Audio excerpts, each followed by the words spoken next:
जन्मों का पूर्व निर्धारित जो लिखा हुआ प्रारब्ध था वही मिल रहा था। और पूर्ण परमात्मा कबीर जी हमारे संस्कार भी चेंज कर देते हैं, हमारे पाप का नाश करके हमें सुखी कर सकते हैं, दुख का निवारण कर सकते हैं। ये था वो धनी, कहते जगत का पेख ना पेखा, धनी का नाम ना लेखा। जो सब कुछ करता उसका जिक्र भी नहीं था। अब क्या होता है, अब गरीबदास साहिब जी ने परमात्मा के बारे में कैसा चित्रण किया है अपनी अमृतवाणी में, थोड़ा सा ये वर्णन करते हैं। परमात्मा की ये अमर वाणी है पुण्यात्माओं। जैसे यहाँ आए हुए बच्चे जो सो भी गए, छोटे छोटे बेटा बेटियां, उनके ऊपर भी ये वाणी असर कर रही है, उनके अंदर बहुत कुछ प्रक्रिया कर रही है। जैसे एक सर्प डसा हुआ व्यक्ति मूर्छित हो जाता है और गार्डू एक मंत्र, एक सेंटेंस अपना सिद्ध कर देता है, उस मंत्र को बार बार बोलता रहता है शरीर के ऊपर, उसको ना वो तो अचेत पड़ा है, और उसके बोलने से, उस वाणी के मंत्र के प्रभाव से वो विष रहित होकर के सचेत हो जाता है। और ये वाणी तो सब सिद्ध है परमात्मा सतपुरुष की। और हमारी आत्मा असंख्य जन्मों से सनी पड़ी है इन पापों से, प्रारब्ध के पाप भी बिना गिनती के हैं। और इस वाणी के रह रहकर पाठ सुनने और सुनाने से, करने से, ये आप किसी का ना भी समझ माती पशु पक्षी चींटियों पर भी असर करेगी, और इन बच्चों पर जो इन पर और शीघ्र करेगी, क्योंकि ये मनुष्य जीवन प्राप्त है। और ये जितने भी पशु पक्षी हैं, जीव जंतु, पेड़ पौधे, घास फूस, ये सभी जीव हैं, ये अपना कर्म भोग रहे हैं। इनके ऊपर भी परमात्मा की यह अमर कथा असर करेगी। इनको शीघ्र अब मनुष्य जीवन मिलना शुरू हो जाएगा। और कलयुग में जहां जहां इस मालिक की वाणी का प्रचार इबते ढूंढा ठाओगा परमात्मा, क्योंकि मोबाइल बनवा दिए जाता है, इसी चिप बनवा दी, इसमें 40 घंटों का सत्संग अमरवाणी आ जाती है। और जहाँ भी कोई बच्चा जैसे यहाँ देखता है दास कोई बेलदारी कर रहा है अपना, यहाँ कोई सेवा करने आ रहे हैं, मोबाइल चल रहा है, काम कर रहे हैं, खेतों में भी अपने जेब में मोबाइल चल रहा है और काम कर रहे हैं, वाणी वहाँ भी चल रहे हैं, सुन रहे हैं, मंत्र चल रहे हैं। तो जहाँ जहाँ ये वाणी फैलेगी उन सब का उद्धार होगा, इस सत्कर मान लेना, और मनुष्य जीवन प्राप्त होगा। आधे से ज्यादा संस्कार इनके खत्म हो जाएंगे उनके भी, और तुरंत मानव शरीर प्राप्त कराना शुरू कर देगा, क्योंकि हम सभी उस परमात्मा के बच्चे हैं। और उस परमात्मा ने सभी के ऊपर रहम है, सभी के उद्धार की चिंता है, किसकी किस प्रकार होगी, किसकी किस प्रकार होगी, वो सब अब परमात्मा ने सारे फार्मूले लगा देने हैं। क्योंकि अब ये वो मोक्ष समय आ गया जो परमात्मा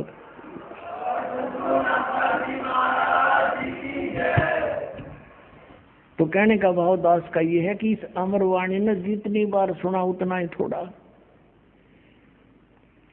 और परमात्मा की कथा को सुनने में आपकी इतनी रुचि रहनी चाहिए, जैसे आप सुबह आहार करते हो और शाम को फिर उसी भूख लगती है, तो आप स्वस्थ हैं। और यदि आपको कुछ अरुचि बनती है भोजन में, तो समझो आपका कोई ना कोई शरीर में रोग स्टार्ट हो गया है। अब उसका इलाज क्या है, उपचार क्या है? भूख ना लगे तो कोई टेबलेट लेनी पड़ेगी, कोई रोग है तो कड़वी औषधि खानी पड़ेगी, तब भूख लगेगी। तो अब ये परमात्मा की कथा वाणी ये दोनों काम करेगी, आत्मा की खुराक भी है और ये रोग नाशक भी है। इसमें जिस व्यक्ति को ये अरुचि होती है कि ये तो कई बार सुन ली, तो समझो उसका कोई पाप कर्म जोर देगा। अब कोई करड़ा पाप आ गया, तुलसी पिछले पाप तय हरि चर्चा ना भावे, और जैसे जबर के वेग ते भूख गदा हो जावे। किसी व्यक्ति को मलेरिया जबर हो गया हो और उसको भूख नहीं लगती, काजू किस्मत सेब संतरे रोटी प्रतिदिन जो आहार करते हैं वो भी कड़वी लगती है।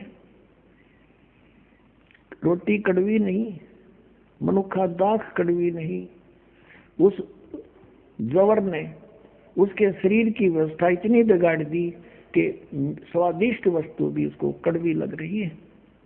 उसका ट्रीटमेंट क्या है? कुनीन खानी पड़ेगी, कड़वी जीभ पर बिना रखी जाए इसी कड़वी, और फांकी मारनी पड़ेगी, तब वो जबर उतरेगा। और जबर उतरेगा तो भूख फिर स्टार्ट होगी, और फिर ऐसी भूख लगेगी, बुखार उतरने के बाद इतनी गजब की भूख लग गया करे, घर के भी नो क्या करें, घनी रोटी ना खा कदे फिर बीमार हो जाए। तो पुण्यात्माओं, प्रथम बार जो सत्संग सुनता है उसने अरुचि सी बनती है, कदे सुना नहीं, कबीर भगवान बताओ, हमने तो ये कदे सुना नहीं। तो ये उसका जवर है, मलेरिया हो रहा है उसका। और कुछ एक ना वो भी चर्चा अच्छी ना लगती भगवान की, रागनी कितनी सुन ले, फिल्मी गाने तो रात में भी सुने जा, और ये ना अच्छी लगती, तो उसके पाप कर्म के कारण उसकी आत्मा मूर्छित हो रही है। वो ग्रस्त है उस जवर से, पाप के जवर से। और पाप कटेंगे इस अमृत की वाणी, अमृत वाणी के ट्रीटमेंट से। और फिर वो व्यक्ति हिम्मत सी करके ये वचन सुन ले भगवान के सत्संग के, ये फांकी मार ले, और 5-4 सत्संग ना चाहते हुए भी सुन दे। जैसे गोलियां कोई खाकर, बट्टी जो खाकर राजी है कोई, पर हंगासा करके खानी पड़ती है, और फिर रंग लाती है, बुखार उतार देती है। बुखार उतरती फिर वो रोटी इतनी स्वादिष्ट लगती है कि सूखी खा जा, सब्जी की भी आवश्यकता नहीं। अपने आत्माओं, ये दास देखता है गांव गांव में, घर घर में जा करके दास ने परमात्मा के ये अमृत वचन सुनाए। पहले तो परिवार का एक सदस्य किसी के कहने से दास के पास आया, फिर पाठ रखवाया। घर जाते थे तो घर वाले उनके सारे नो कड़वे कड़वे देखा करते, यू कौन आ गया, यू क्या करेंगे फंड हमारे घर पे। और जब सुने थे सत्संग 3 दिन सामने बैठ कर ना सुने थे, जब अम्मा ही लाया करते छत पे, सुन इनने भी सुन ना जान, वो अपना बैठ कर कितन कितन जरूर सुनते, कोने में, कमरे में, बाहर भीतर। तो ये तो इसे वतन है, उसकी उतार देंगे बुखार को। अगले दिन तो वो सत्संग सुनने के लिए सामने बैठ जाते थे। और फिर वही व्यक्ति जो सुनना भी पसंद नहीं करते थे, 100-100 किलोमीटर जाकर सत्संग सुनने आया करते, वह भूख जागी उनके, वह पाप कट गए, वह बुखार उतर गया पाप कर्मों का। इस वाणी में इतनी प्रबल शक्ति है, भगवान की वाणी है, कबीर भगवान की गॉड गिवन है, गरीबदास जी को दी, उन्होंने आगे लिखवाई, भगवान का दिया हुआ ये वो मंत्रित ग्रंथ है। अब परमात्मा की थोड़ी सी वाणी सुनाते हैं, फिर हम उस कंसेप्ट पर आएंगे कि परमात्मा जब शिशु रूप धारण करके आता है, कुंवारी गाय का दूध पीता और नहीं पीता। ये गुण कौन से भगवान में है जो वेद बताते हैं? ये फिर कंसेप्ट हो जाएगा। वेद जो बताते ही इज गॉड, जो वेदों में वर्णित है वो है पूर्ण परमात्मा। और वो लीला की किसने, वो हम उनकी लीलाओं से पता लग जाएगा। श्री राम को हम भगवान मानना थी, वह देख लियो, श्री कृष्ण ने मानने थे, उनमें देख लियो, जब लीला पा जाता है। और कबीर साहब की लीलाओं में जो कि तुम विद्वान आपको दिखाएंगे 600 वर्ष पहले लिखे हुए, और वेदों में आप पढ़ ही रहे हो। अब देखना, अब सुनाते हैं आपको। जब नीमा ने परमात्मा को गोदी में लिया, पुण्यात्माओं, जिस परमात्मा के लिए मंसूर जैसे महापुरुष ने अंग अंग कटवा लिया, लेकिन भगवान का मार्ग छोड़ा नहीं। और शेख फरीद जैसे महापुरुष ने कुएं में लटक कर जीर्ण शीर्ण कर लिया शरीर को मालिक को पाने के लिए। गोपी चंद और भर्तरी जैसों ने राज त्याग दिया भगवान को पाने के लिए। और वो परमात्मा एक सहज स्वभाव से और उस पुण्यात्मा के सीने से लगा हुआ बालक रूप में, अब पुण्यात्मा बर्फ के डले पर, बर्फ की डली पर, सिल्ली पर स्वाभाविक हाथ टिक जावे तो भी उसका स्वभाव है ठंड करने का, और आसपास रखी हो तो भी उससे एक ठंड की लहर निकलती है। तो ये सुखदायी परमात्मा है। जब आत्मा के निकट आ जाता है उसके पाप दूर भाग जाते हैं, निष्क्रिय हो जाते हैं उस समय। अब गरीबदास साहब जी क्या बताते हैं उनकी अमृत वाणी में, परमात्मा से प्राप्त वाणी में आपको सुनाते हैं। 84 बंधन कटे कीनी कल्प कबीर, भवन चतुर्दश लोक सब भाई टूटे जम जंजीर। अंत कोट ब्रह्मांड में वो बंदी छोड़ कहाए, सो तो एक कबीर है जननी जने नमाए।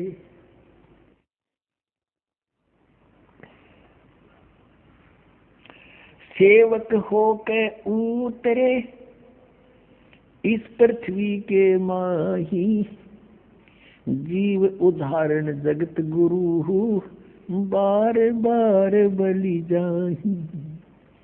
जल थल पृथ्वी गगन में,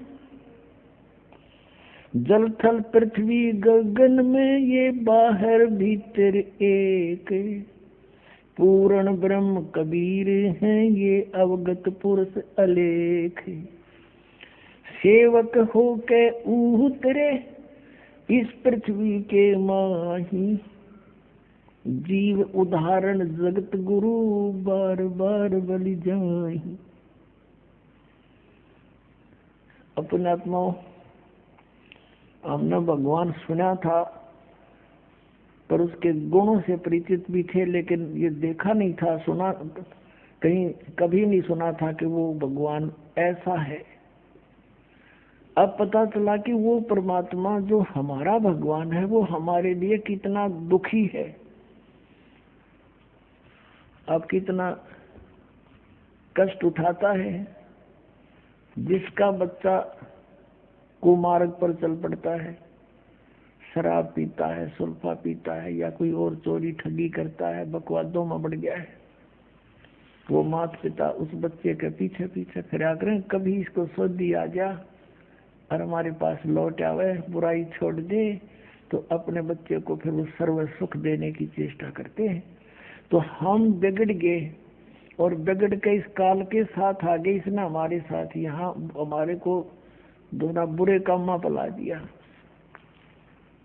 अब पिताजी आते हैं वहां से, हमारे दुख को देखकर किसी प्रकार ये मुझे पहचान लें और उस सुख से इन्हें परिचित करा दूं, जिस फिर ये वहां चल पड़े सारे। अब सारे ब्रह्मांडों का रचनहार, और यहाँ एक झोंपड़ी में आकर बैठ गया और कपड़ा बुनाए। कहते सोशल सीधर मैं करूं अपने जन के काज, और सारे ब्रह्मांडों का संचालन वहीं से रिमोट से कर रहे थे, काशी की कुटिया से। अब क्या बताते हैं गरीबदास साहब जी, सेवक होकर उतरे, एक दास बनकर आए इस पृथ्वी के माँ, और किस लिए? जीव उदाहरण जगत गुरु, जीवों का उद्धार करने के लिए। जगत गुरु माने सबको ज्ञान देने के लिए, सबके ज्ञान दाता, यानी जगत गुरु, सबको सतमार्ग बताने वाला परमात्मा एक दास बनकर, सेवक बनकर, जुलाहा बनकर, अपनी वाणी में देखो परमात्मा ने सब जगह दास शब्द प्रयोग किया, कबीर दास, कबीर दास।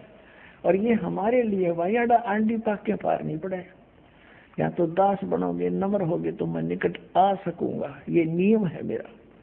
जैसे रावण ने भक्ति बतेरी की, आप नहीं कर सकते ऐसी भक्ति। रावण ने भक्ति की, यहाँ से काट कर चढ़ा दिया, किया वैसा मिल गया, लेकिन आधी नीना आई।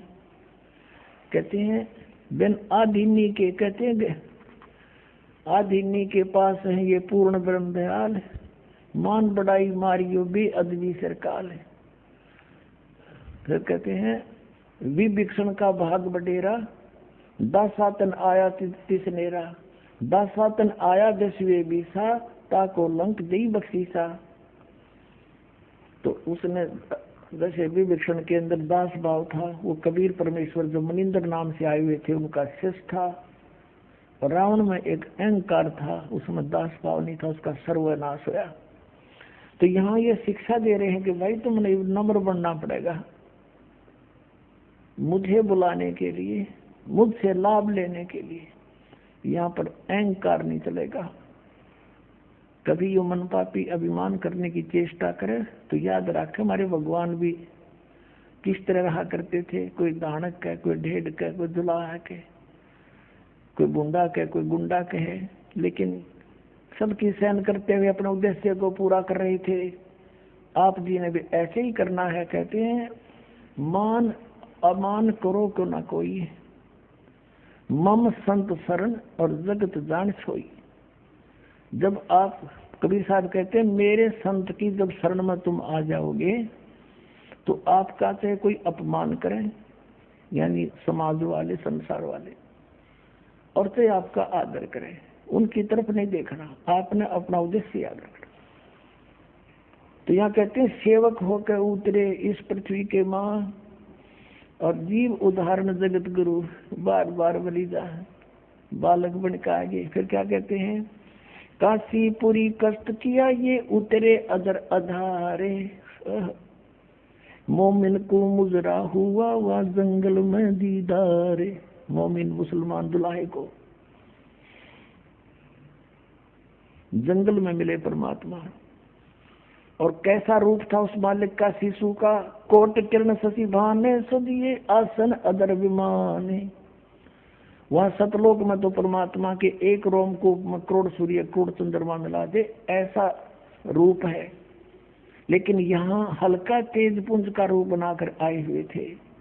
कोट किरण शशि भान, शशि माने चंद्रमा, भानु माने सूर्य, करोड़ कोटि, कोटि किरण शशि भाने सुदिये आसन अदर विमाने। अधर माने ऊपर तो मालिक का ऐसा शरीर है, और नीचे प्रसद पूर्ण ब्रह्म को शीतल पिंड और प्राणी। पूर्ण परमात्मा को सीने से लगा रखा था, छू रखा था उसने नीमा ने। कहते उसकी कति आनंद काया होगी थी, शीतल तरण पिंड और प्राण। गोद लिया मुख चूम कर हेम रूप झलकंते, जगर मगर काया करे दमक पदम अनंते। गोद लिया मुख चूम के बालक का, उस परमात्मा का गोदी में लेकर सीने से लगावे, मुख चूमे और शुक्र मनावे। हेम रूप झलकंत, हेम माने बर्फ कैसी सफेद सफेद शरीर था मालिक का, बर्फ जैसा। जैसे कोई कपड़ा खरीदने जाते थे ना सफेद, तो उसको कहते थे दुकानदार को भाई सफेद देना, स्नो व्हाइट हो, स्नो व्हाइट यानी बर्फ के साथ सफेद। तो वो यहाँ परमात्मा के विषय में गरीबदास साहब कहते हैं कि हेम यानी हिम रूप झलकंत, उनका शरीर रूप बर्फ जितना सफेद था, स्नो व्हाइट था। और जगर मगर काया करे जनु दम के पदम अनंत, ऐसे शरीर से नूर निकल रहा था परमात्मा के, झिलमिल झिलमिल हो रही थी उस समय। फिर अपना सेट कर लिया। काशी उमटी गुल भया वहां मोमन का घर घेरे, कोई कह ब्रह्मा विष्णु है, कोई कह इंद्र कुबेर।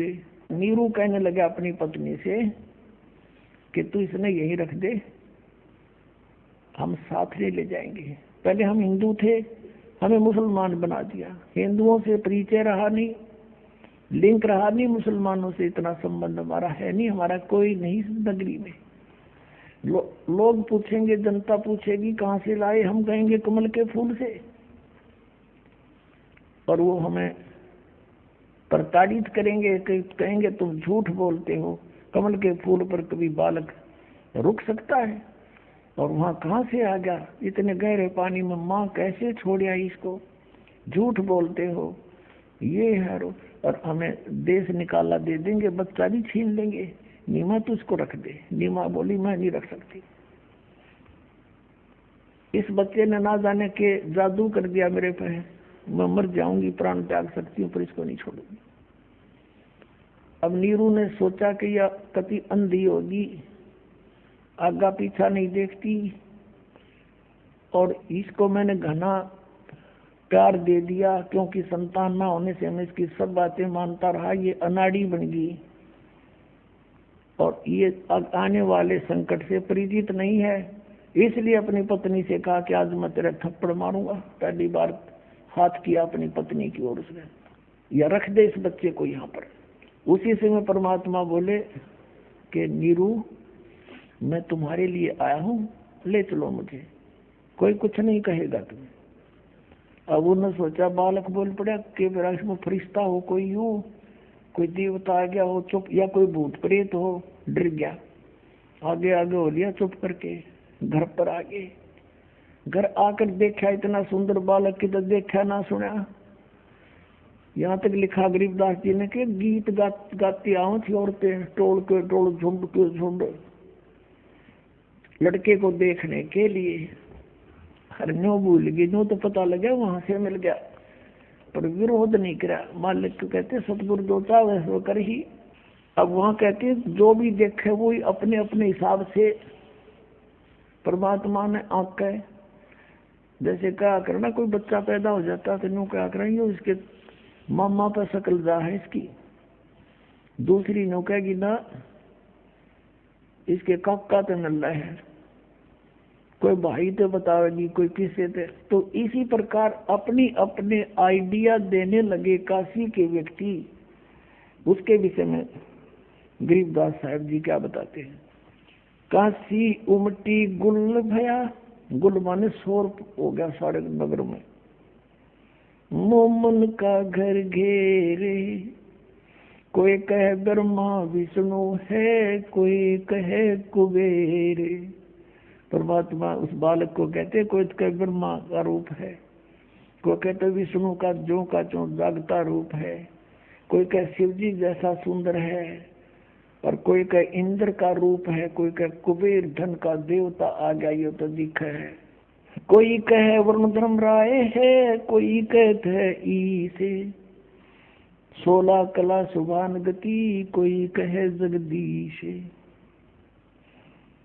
भक्ति मुक्ति ले उतरे, भक्ति मुक्ति लेकर उतरे, और मेटन तीनों ताप, एक मोमन का डेरा लिया, कहे कबीरा बाप। परमात्मा के विषय में गरीबदास साहब कहते हैं कि भक्ति और मुक्ति लेकर अवतरित हुए, मालिक यहाँ पर उतरे, और मेटन तीनों ताप, हमारे सब दुख दूर करने के लिए आए थे। और एक मुसलमान जुलाहे के घर पर डेरा लिया, उसको बाप कहे भगवान।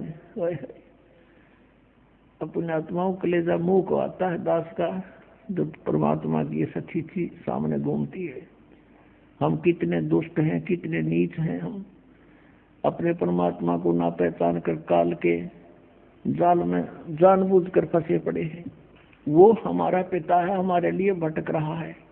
यू काल कभी भी ना आता, हमने संभाल कोई मरो से जियो, किसी के आंख फुटो से, किसी की बेटी मरो से बेटा मरो, क्योंकि ये हमारा नहीं है। हमारा तो कबीर साहब है, और वो हमारे पीछे भटक रहा है। इस काल ने हमारी बुद्धि भ्रष्ट करा दी अज्ञान से, कि कबीर तो भगवान हो ही नहीं सकता। अरे इन औरों को जिनको हम भगवान मान रहे, वो किसने बनाया, वही कहीं तो इतिहास दिखा दो उनका कि तो वो भगवान की संज्ञा में हो। भगवान किसे कहते हैं? श्रीमद् भगवद गीता अध्याय नंबर 15 के श्लोक नंबर 1 से 4 में बताया, उल्टा लटका हुआ संसार रूपी वृक्ष है, इसके ऊपर को जड़ है, वो तो मूल मालिक समझो, तीनों गुण रूपी शाखा है। 16 और 17 श्लोक में 15वें अध्याय में 3 पुरुष बताए, सर पुरुष और अक्षर पुरुष। सर पुरुष और अक्षर पुरुष ये दोनों नाशवान, इनके अंतर्गत जितने प्राणी वो भी नाशवान, जीवात्मा किसी की नहीं मरती, हो तो अंडरस्टूड है। 17वें श्लोक में कहा कि उत्तम पुरुष है तो अन्य परमात्मा इति उदाहरते। उत्तम पुरुष श्रेष्ठ परमात्मा तो अन्य ही है। वो कौन है? 8वें अध्याय के 1 श्लोक में अर्जुन ने पूछा परमात्मा आपने। 7वें अध्याय के 29वें श्लोक में गीता जी में कहा, वो तत्परम को जानकर सारे जातियों से परिचित व्यक्ति सब कर्मों को समझ करके जरा और मरण से छूटने का प्रयत्न करता है। यहाँ की किसी वस्तु की इच्छा नहीं रहती उसकी। तो किम तत्परम, वो तत्परम क्या है? 8वें अध्याय के प्रथम मंत्र का उत्तर उसने तीसरे श्लोक में दिया 8वें अध्याय के, कि परम अक्षर ब्रह्म है। वो गीता ज्ञानदाता से अन्य है। परम माने श्रेष्ठ, सबसे श्रेष्ठ। 15वें अध्याय के 17वें श्लोक में उसी परम अक्षर ब्रह्म के विषय में कहा है कि उत्तम पुरुष है। उत्तम पुरुष, श्रेष्ठ परमात्मा तो अन्य है। किससे? सरपुरुष और अक्षर पुरुष से। 16वें श्लोक में जो वर्णित है। और वही परमात्मा कहता है, परमात्मा जो श्रेष्ठ भगवान, जो किसी को दुख नहीं दे केवल सुख दे, उसको भगवान कहते हैं, स्वामी कहते हैं। नहीं तो कसाई भी स्वामी है अपने बकरियां का, पर वो सुखदायी नहीं है। तो इस प्रकार ये काल हमारा स्वामी बना हुआ है और हमें बकरे समझ रहा है। ये हम इसको स्वामी मान रहे हैं, प्रभु मान रहे हैं अपना। हमारा स्वामी तो सतलोक में है और वो यहाँ हमारे लिए भटक रहा है, आता है। वो परमात्मा है, वो दुख नहीं देता किसी को। अब यहाँ के भगवानों को आप देख ले, कपिल मुनि जो है, कपिल ऋषि, ये यहाँ के 24 अवतारों में से एक है, कपिल भगवान। और सगड़ राजा के 60,000 पुत्र थे। वो अपना पृथ्वी पर किसी ने बता दिया वो यज्ञ करें थे। किसी ने बता दिया कि एक तालाब बनवा दे, एक बगीची बनवा दे, एक कुआं बनवा दे, तो उसको एक अश्वमेध यज्ञ जितना पुण्य होता है। तो उनका ऐसी शरण उठी, 60,000 थे, लाग गए सारी पृथ्वी में खड्डे खोदन। पृथ्वी गई विष्णु भगवान के पास और उससे कहा कि भगवान मैं तो जिलावतन कर दी। अब किसने कर दी? कि 60,000 सगड़ के पुत्र हैं, सारी खोद गिरी उन्नत में। तो विष्णु भगवान बोला जाओ मैं करता हूँ व्यवस्था इसकी। वो वापस आ गई। एक देवी है, प्रत्येक ग्रह के, प्रत्येक पृथ्वी की, सब समुद्र के अलग अलग इन्होंने देवता डिस्ट्रीब्यूट कर रखे। तो पृथ्वी देवी वहां गई।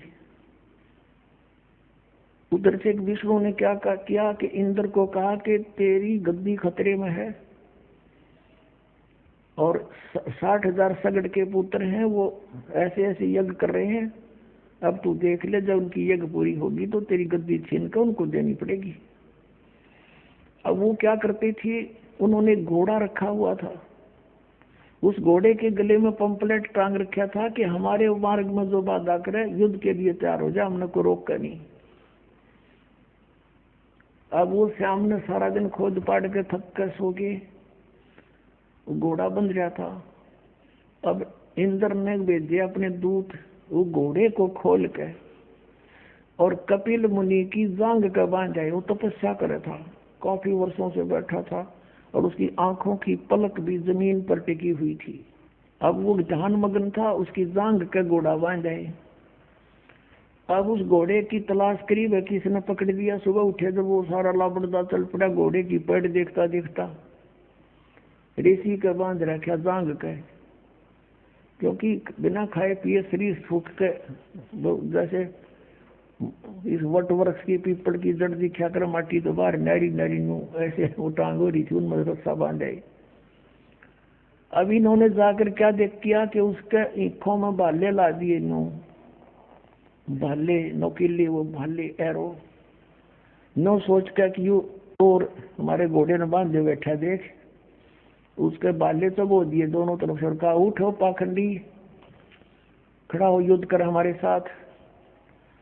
अब उसका ऋषि का हुआ दर्द, बस उठाओ न क्यों, हमने जोर तो हमारे गत दे ही। और वो एकदम क्रोध हुआ, उसने ऐसे वो उठा दी पलक।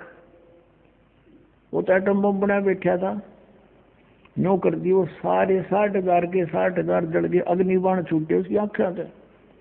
60,000 मार डाले उस कपिल मुनि ने, उनके भगवान ने।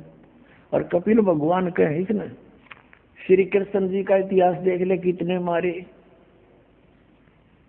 श्री राम का इतिहास देख ले, और इस परमात्मा का इतिहास देख लो, जो कीड़ी बीमारी होता है कितना जुल्म ढाए परमात्मा के, कभी किसी को बद्दुआ नहीं दी मालिक ने, क्योंकि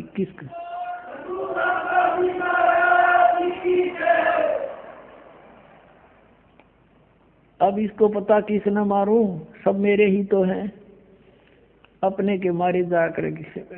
अब आपने ऋग्वेद में पढ़ा, वो सहनशील है, वो कबीर देव सहनशील है। परमात्मा वही है सहनशील, देख ले प्यास किसी के आज तक।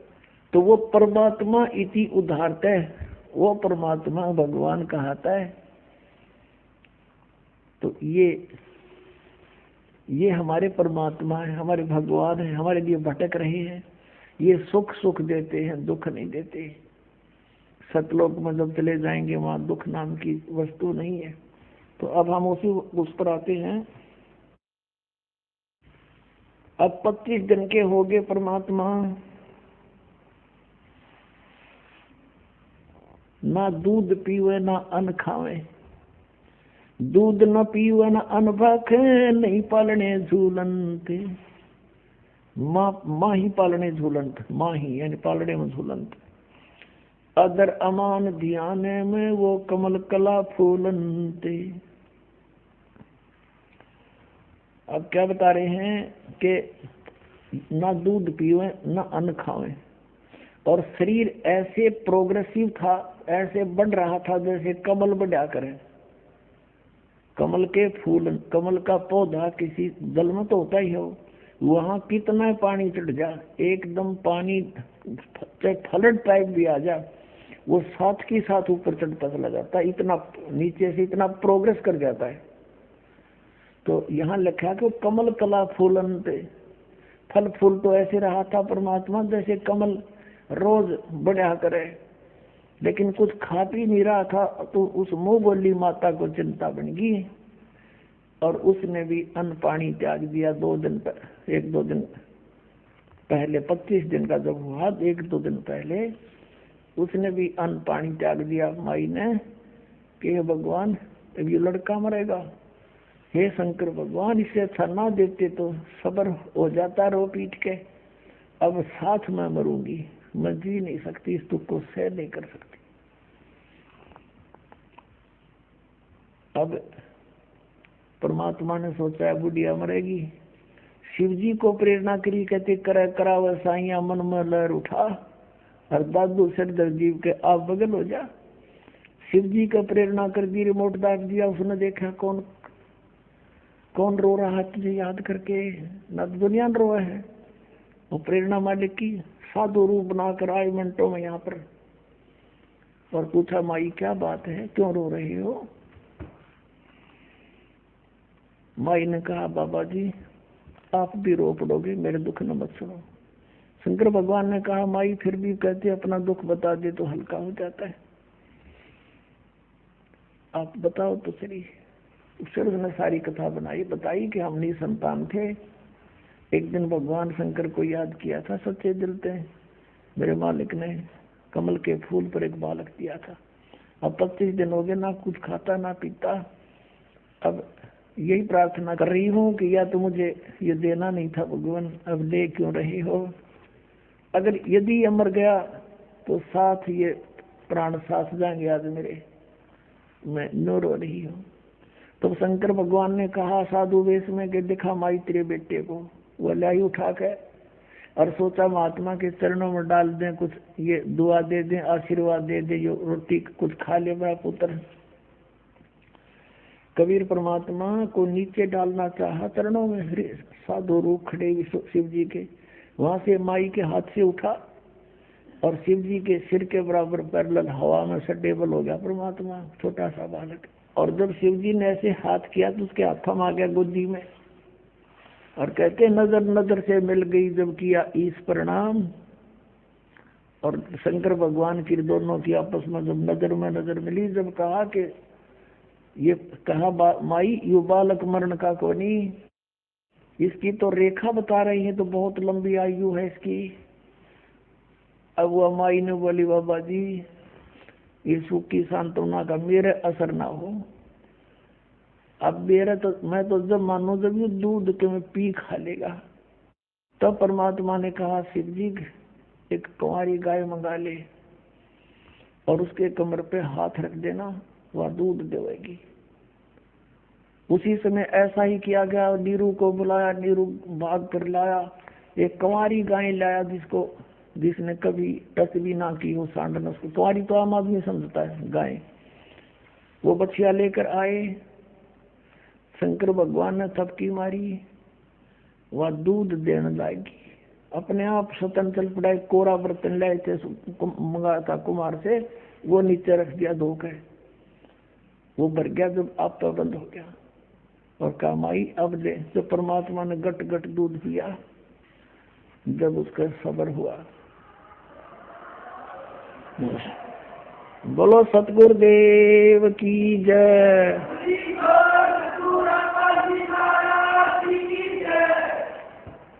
अपनात्मा गरीबदास जी ने क्या बताया है? शिव उतरे शिवपुरी से, अवगत बदन विनोदे, मैं के कमल खुशी भये, लिया ईस को गोदे। उस परमात्मा को अपनी गोदी में ले लिया कबीर भगवान को। नजर नजर से मिल गई, किया ईस परिणामे, धन मोमिन धन पूर्णा, धन ये काशी गाँव में। शिव भगवान कहते धन है तुम्हारे किस्मत, धन है इस काशी की जैसा महापुरुष यहाँ पर प्रकट हुआ है। अब नो शिव जी ने बेरा ये है कौन, लेकिन वो नक्षत्र देखा करें, वो नक्षत्र शब्द 21 परमात्मा के उसी हिसाब से बता दिया कि तो धन भाग इस काशी नगर के जो महापुरुष है यहाँ पर प्रकट हो गया। 7 बार चर्चा करी, बोले बालक बेने। परमात्मा ने कहा शिव को कर मस्तक धरा, ला मोमन एक धेनु माने गाय, कि जाओ एक गाय ले आओ। अन ब्यावर को दूहत है, दूध दिया तत्काल, और पीवे बालक ब्रह्म गति, ता शिव भय दयाल। अब ये तो गरीबदास जी ने क्लियर किया है कि वो कौन था। संत रूप में शिव जी थे, और यही प्रमाण था कबीर सागर में। लेकिन कबीर पंथियों ने, ये काल के दूत आगे बीच में, इन्होंने इसमें कुछ परिवर्तन कर दिया जो उनका समझ तबार होगी बात, उसको अपने हिसाब से काट पीट के लिख दिया। लेकिन फिर भी सच्चाई बच गई, थोड़ी सी झलक बची हुई है सच्चाई की। अब उसकी पूर्ति के लिए परमात्मा ने, कबीर परमेश्वर ने कहा है कि गरीबदास के द्वारा मेरी महिमा की वाणी प्रकट होगी, और उसकी पूर्ति के लिए परमात्मा ने गरीबदास जी में वो पूरा ज्ञान फीड कर दिया जो गरीबदास जी ने क्लियर किया। अब जला दिखाते हैं आपको एक झलक। अब कबीर सागर में दिखाते हैं उस परमात्मा की 600 वर्ष पहले की हुई लीलाएं, और आज वेद बताओगे वही है भगवान। देखिएगा कबीर सागर, ये है कबीर सागर, खेमरा श्री कृष्ण दास मुंबई से प्रकाशित। कबीर सागर ये कौन है, इसका शोध करता कबीर पंथी भारत पथिक स्वामी युगलानंद विहारी द्वारा प्रस्कृत, मुद्रक एवं प्रकाशक है खेमरा श्री कृष्ण दास, अध्यक्ष श्री वेंकटेश्वर प्रेस, खेमरा श्री कृष्ण दास स्मारक मुंबई से। अब इसमें देखना, इन्होंने बचेरा खराब कर दिया, फिर भी सच्चाई रहेगी। ज्ञान सागर और पृष्ठ 72 पे, जब बच्चा मिल गया उसको, सुन दुल्हा बन भयो आनंदा, जिमी चकोर पायो निश्चंदा, ले सुत चले हर्ष मन कीन्या, तासो पुन असबोल ही दीन्या। सुत काशी को ले चले, लोग देखण ते आवे। गरीबदास जी ने जो बोला है वही परमात्मा की लीला में लिखा है कि लोग देखना हो। जब घर पर पहुंच गया, अन्न पानी बखे नहीं, जुल्ला सोप जनावे, कुछ भी नहीं खाया पिया और दुखी हो गया। फिर गए रामानंद, इन्होंने कहा कि रामानंद जी के पास गया। फिर नीरू तब जुल्हा मन की दीवाना, रामानंद सो कही उत्पाना। मैं सुत पायो बड़ा गुणवंता, कारण कौन बखे नहीं संता। रामानंद ध्यान तब धारा, जुल्हा सो तब असत वचन उचारा। पूर्व जन्म तू ब्राह्मण जाति, हर सेवा की नहीं भली भांति। कछु तुम सेवा हर की चूका, ताते भयो जुल्ह का रूपा। प्रीति प्रभु गए तोरी दीनी, ताते उद्धान में सुत तो दीना। अब ये दुल्हा कहता है नीरू के हे प्रभु, मैंने जैसा किया उसा पा गया। अब मैं आपके पास आया हूँ, कुछ उपाय बताओ। सो कहिए उपाय गोसाई, बालक अक्षुदावंत कुछ खाई। रामानंद अस युक्ति विचारा, तुम सुत कोई ज्ञानी अवतारा। अब जिसी बुद्धि थी रामानंद की कहे तेरा पुत्र जो है कोई बड़ा विद्वान पुरुष है, और बचिया जाही बैल नहीं लागा, और सोले ठाड करके ही आगा। एक बछिया ले आओ जिसको बैल ने कभी टच ना करा हो, अर्थात कंवारी बछिया। बछिया जाही बैल नहीं लागा, सोले ठाड करके ही आगा। दूध तलते ही ठनते दूध दरो छिपाई, अक्षुदावंत जब होवे ताको देखवाई। और देखो ये तो इन अपना बताया कि रामानंद ने बताई नहीं, ये मिलावट है। अब यहाँ है कि जुल्हा एक बछिया ले आवा, और चलो दूध कोई मरम न पावा। वो दूध कौन सा दो चला गया। चलो दूध जुल्हा हरसाना, राख छिपाई कहूँ नहीं जाना। और किसी का आगे नहीं बताया कि कोई ऐसे बता के गया है। अब ये दूध कौन था, अब यहाँ इन्होंने रामानंद से जोड़ दी। और लेकिन कहते हैं इतनी दगा काल की छाई, फिर भी तत्बिंदु की टेक रह जाई। ये स्पष्ट है कि दुल्हा एक बछिया ले आवा, चलो दूध कोई मरम नहीं पावा। चलो दूध दुल्हा हरसाना, वो दूध तो चला गया और बड़ा खुश हुआ जो बच्चे ने दूध पी लिया। अपने आत्माओं, ये तो कबीर सागर में आपने देखा, ये तो भगवान की लीला। उस परमात्मा ने ऐसी वो करता ही है, वो कर रखी है। अरे इसकी गवाही दे रहे हैं वेद, और वेद जिसका गुण गावे ही इज गॉड, तो कबीर इज गॉड। अब दिखाते हैं। अब देखिएगा ऋग्वेद मंडल नंबर 9, ये उन्हीं निराकार बताने वालों के कर कमलों से अनुवादित है। भगवान को निराकार बताने वालों के कर कमलों से अनुवादित है। प्रकाशक है सार्वदेशिक कार्य प्रतिनिधि सभा, महर्षि दान भवन, रामलीला मैदान, नई दिल्ली। मुद्रक है Prince offset printers 1510 Pataudi house, Daryaganj, नई दिल्ली। इसके मंडल नंबर 9 सूक्त नंबर 1 का मंत्र नंबर 8 और 9 में स्पष्ट करते हैं। आपके रूबरू कराते हैं ऋग्वेद मंडल नंबर 9 सूक्त 1 और मंत्र 1। अब यहाँ से शुरू करते हैं। इस मंत्र में देखो, आप देखोगे परमात्मा की विषम जानकारी है। ये सोम स्वभाव परमात्मा, इनकी थोड़ी चतुरता को भी ठीक हमने समझना है। अब दूसरे में ऋग्वेद मंडल नंबर 1 सूक्त 1 मंत्र 2, एक आपने पढ़ दिया, हे परमात्मा, यानी परमात्मा की जानकारी है। अब तीसरे मंत्र में हे परमात्मा, चौथे मंत्र में हे परमात्मा, पांचवें मंत्र में हे परमात्मा, और छठे मंत्र में ऋग्वेद मंडल नंबर 9 सूक्त 1 मंत्र 6 का हे परमात्मा। अभी न लागी लो बात की, यहाँ परमात्मा साकार सिद्ध होगा। कोशिश करी छुपाने की, 7वें में यहाँ पुरुष लिखना शुरू कर दिया।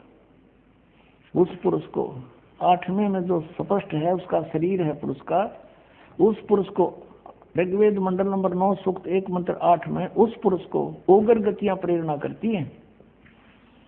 अब यहाँ और उग्र गतियां माने जैसे ही हाहाकार माच रहा और परमात्मा ने दास भेज दिया, या स्वयं भी आ जाते हैं वो परमात्मा, उस पुरुष को उग्र गतियां प्रेरणा करती हैं। यानी ऐसी परिस्थिति भयंकर बन जाती है जब वो आता है, और भासमान शरीर को वह पुरुष प्राप्त होता है। अब पुरुष माने क्या होता है? परमात्मा। इन्होंने यहाँ इसलिए डाल दिया, इन्होंने यहाँ इसलिए उलझा दिया कि यहाँ शरीर लिखा है, भगवान लिखना छोड़ दिया, पुरुष लिख दिया। तो उन्होंने पहले ढिंडोरा पीटे रखा था, भगवान निराकार सत्यार प्रकाश में भी निराकार। तो आम आदमी ने सोचा भगवान तो निराकार है, यहाँ कोई पुरुष के बारे में बात होगी। अब आगे देखियो, अब ये देखिए यजुर्वेद महर्षि दानव ने पुरुष का अर्थ क्या किया है। ये है यजुर्वेद महर्षि दानव सरस्वती कृत। प्रकाशक है सर्वदेशी कार्य प्रतिनिधि सभा 2/5 महर्षि दानव भवन रामला मैदान नई दिल्ली से दानव सरस्वती कृत। और मुद्रक है Prince of set printers 1510 Pataudi house Daryaganj नई दिल्ली से। अब इसके 40वें अध्याय का अंतिम मंत्र है, अंतिम अध्याय है 40वां। इसमें निर्णय दे रखा है वेद ज्ञान भी वही ब्रह्म दे रहा है, गीता ज्ञान भी ब्रह्म ही दे रहा है। अब ये है 44वां अध्याय, 40वां अध्याय यजुर्वेद का, और यह 17वां मंत्र है। इसमें लिखा है कि हे मनुष्यों, ये काल ब्रह्म बोल रहा है वेद को, हे मनुष्यों जिस ज्योत स्वरूप रक्षक मुझ से, ये ज्योत स्वरूपी काल है, निरंजन है, अविनाशी यथार्थ कारण के आच्छादित मुख के तुल्य अंग का प्रकाश किया जाता है, जो वह प्राण व सूर्य मंडल में पुरुष माने पूर्ण परमात्मा है। वह तो परोक्ष रूप है, वो तो गुप्त है। पुरुष माने पूर्ण परमात्मा हो गया सिद्ध। अब हम आते हैं ऋग्वेद में, देखिएगा वही ऋग्वेद मंडल नंबर 9 जो अभी आपको दिखाया था, ये यहाँ से प्रकाशित है और ये इसके मुद्रक हैं। ऋग्वेद मंडल नंबर 9 सूक्त नंबर 1 और मंत्र नंबर हम 8 पर आगे। यहाँ इन्होंने पुरुष लिखना शुरू कर दिया बात को उलझाने के लिए। तो उस पुरुष को, उस पूर्ण परमात्मा को, पुरुष माने हो गया पूर्ण परमात्मा, उग्र गतियां प्रेरणा करती हैं बासमान शरीर को, वह पुरुष व परमात्मा पूर्ण ब्रह्म प्राप्त होता है।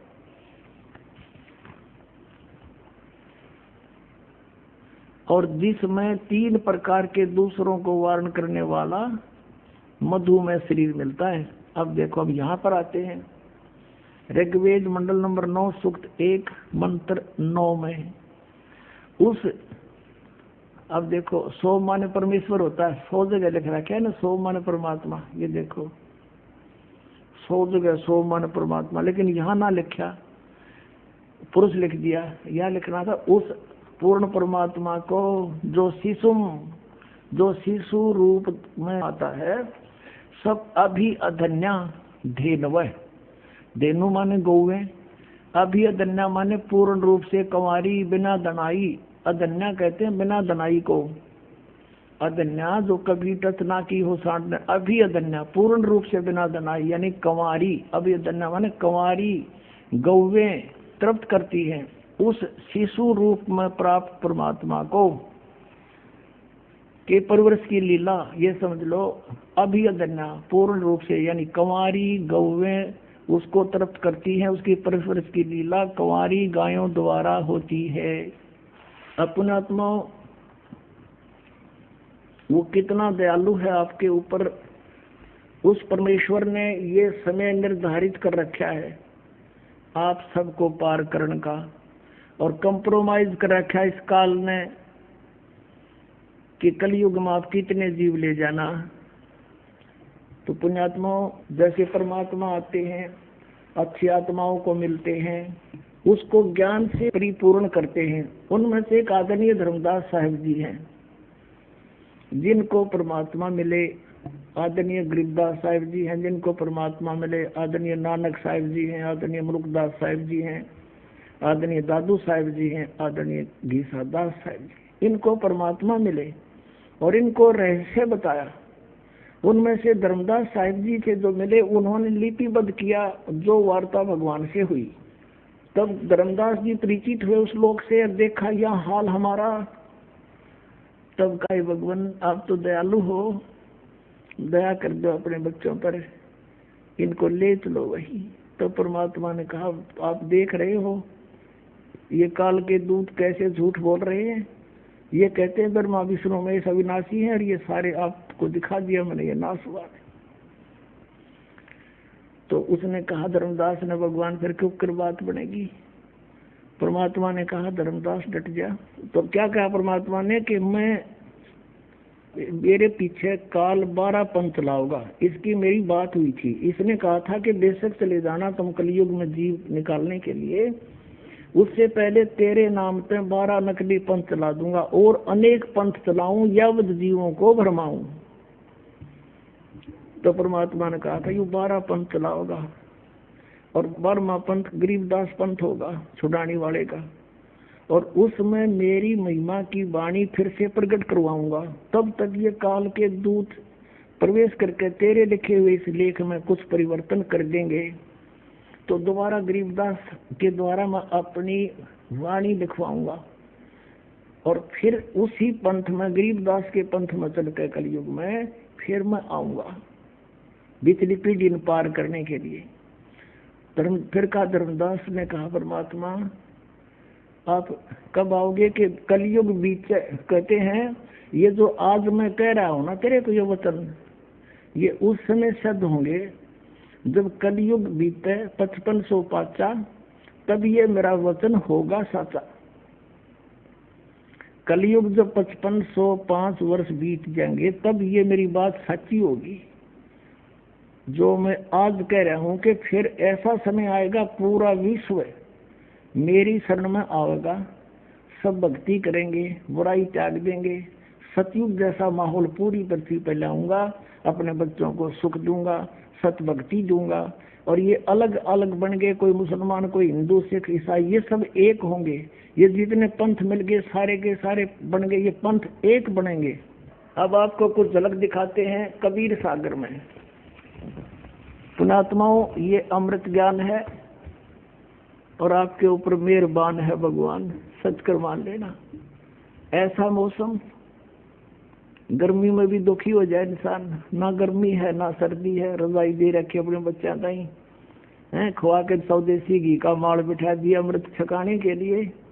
अब सुनो जान तो उस मालिक की बाणी आपको रूबरू कराते हैं। एक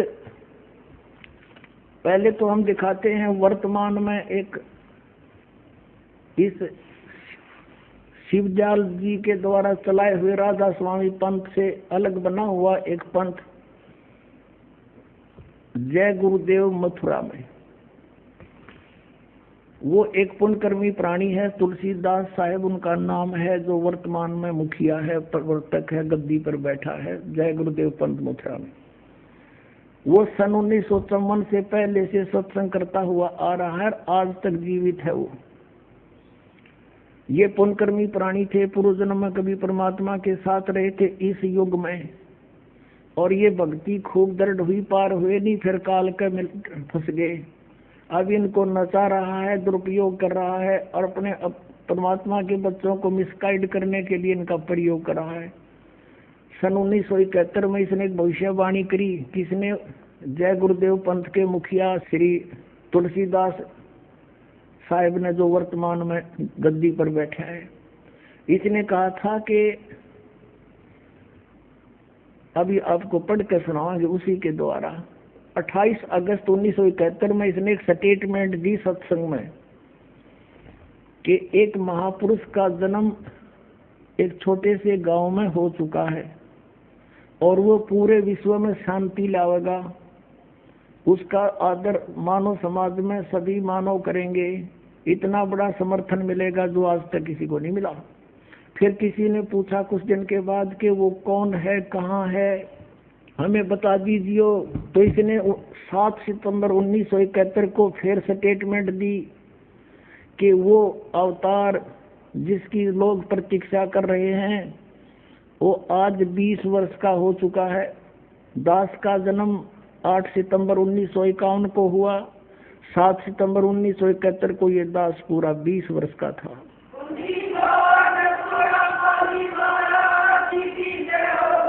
अब पढ़ते हैं उनकी ही पुस्तक में लिखी हुई उनके वचन। देखिएगा, पुस्तक है जय गुरुदेव की अमर वाणी भाग 2।